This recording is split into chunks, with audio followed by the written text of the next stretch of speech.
Hi there, friends. Namaste. I'm Jill Loftis of Nuit Astrology, and I would like to talk to you today about the planet Saturn.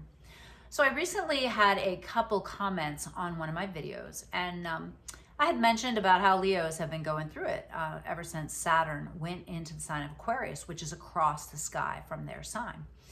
And I had a couple comments on how to best support them, and I mentioned the seven-year cycle and had a question about that. So let's talk about Saturn.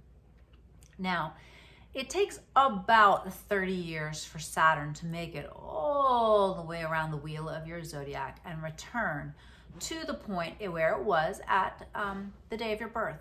This is what we call the Saturn return, and this is why you will often see people around the age of 30 making life changes, sometimes dramatic and big, and sometimes not so much, right?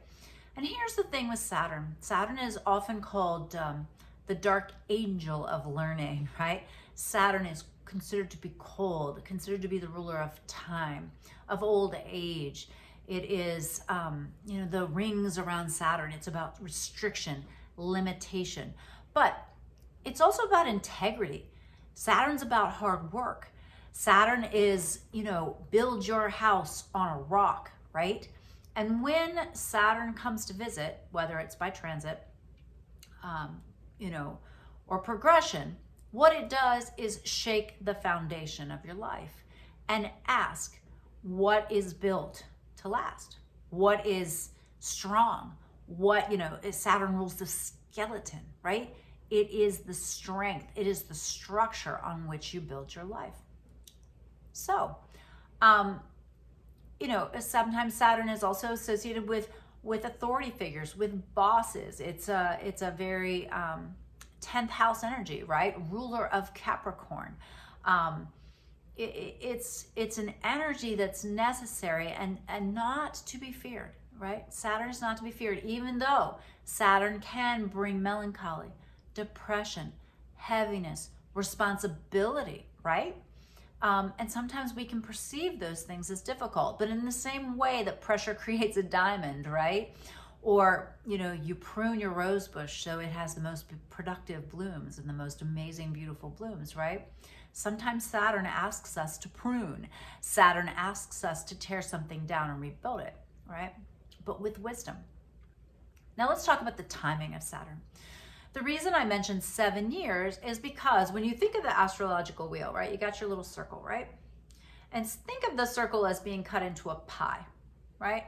So if you cut that circle into the pie, every time it hits one of those edges, it creates an astrological angle that tends to be difficult.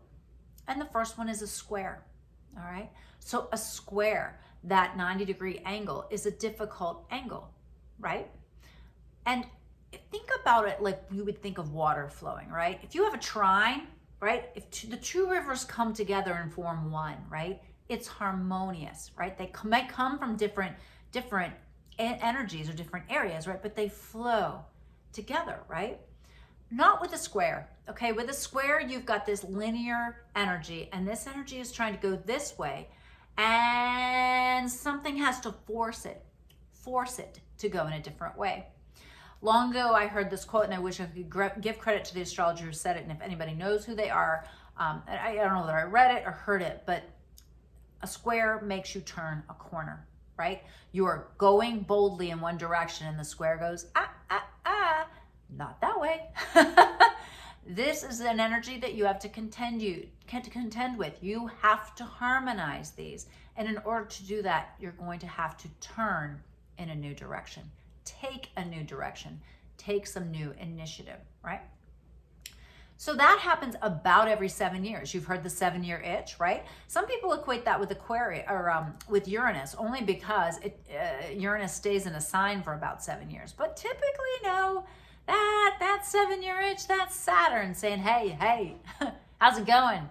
Is this what you wanted? And it does it to everything. Not just when you're born, but anything you create, anything you start. You start a business, you start a relationship, you get that 7-year question. You talk to people about when they got divorced, and man, close to 7, close to 14, close to 21, close to 30. Oh yeah, because that's when Saturn starts putting the pressure on there and says, hey, You still want to do this? You guys both still in this to win this, right? Got to get a business past the 7-year mark. Don't give me that 5-year mark. That's nothing. 7 years. 7 years is when the pressure comes and says, hey, anything that isn't working needs to be reworked. So then it continues on, from the square, and then Saturn will stand across the sky from that date of creation or that other Saturn and say, hey, now it's in opposition, right? Now we're 14-ish years into this. We're going to stand across the sky and pressure it that way. And an opposition is quite different from a square. Some people think it's more difficult. I personally find oppositions to be all about finding balance, right? All about harmonizing that equal tension, that beautiful equal tension, right? And then you get another 7 or so, and you get that 21, 22 mark, right? And that pressure again applies. And then again, Saturn comes back to that point and says, hey, here we are. There might be some endings that create new beginnings. You have your second Saturn return right around 60. Do you know people who have gone through a change, right? And if you're feeling the energy and you kind of know, right, that's the key to harmonious change. When you start to feel the planetary vibrations pressuring you or suggesting to you or guiding you is probably a better way to say it, guiding you to make a change, whether it's letting go of something or initiating something.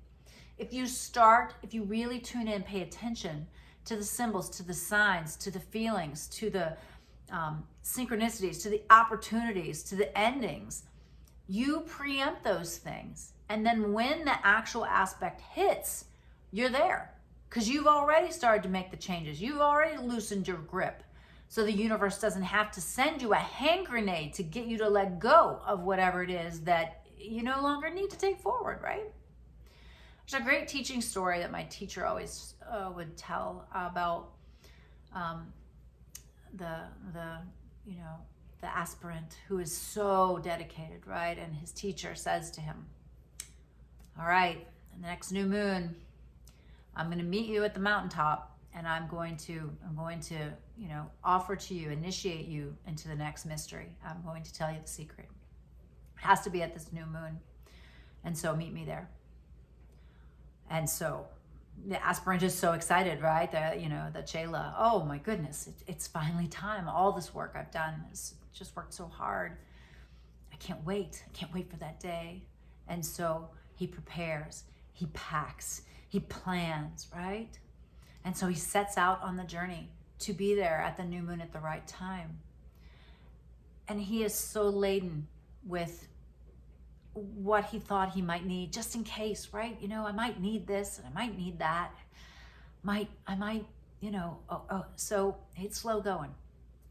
And finally, at one point, right at the bottom of the mountain, he realizes that the river has risen and he cannot cross without a boat, a raft, or something. And so he, quickly assembles something that will get him across the water. But he's worked so hard to get that raft together. He doesn't want to just leave it behind. He might need it. And so he begins to drag that raft with him on the rest of the journey up to the mountain. And the moment of auspiciousness arrives, and the teacher is there, and there is no student. There is no Chela. And this teacher waits and waits and waits. And it isn't until the next day that the Chela comes, breathing heavily, laden with equipment, to the spot and says, oh, teacher, I'm so sorry. My apologies. I just, the water rose. What could I do? And the answer was, you needed to leave some of that stuff behind because the magic moment is over. And who knows when it will come again. And with Saturn, it could be another 30 years, right? All right. Well, I hope this was useful, helpful. If it was, let me know in the comments below. I can do a little deep dive on each of the planets like this if you would enjoy that or find it useful and helpful. Please share it with your friends. It helps the channel to grow. I appreciate your support so much, and I'll see you in the next video. Bye.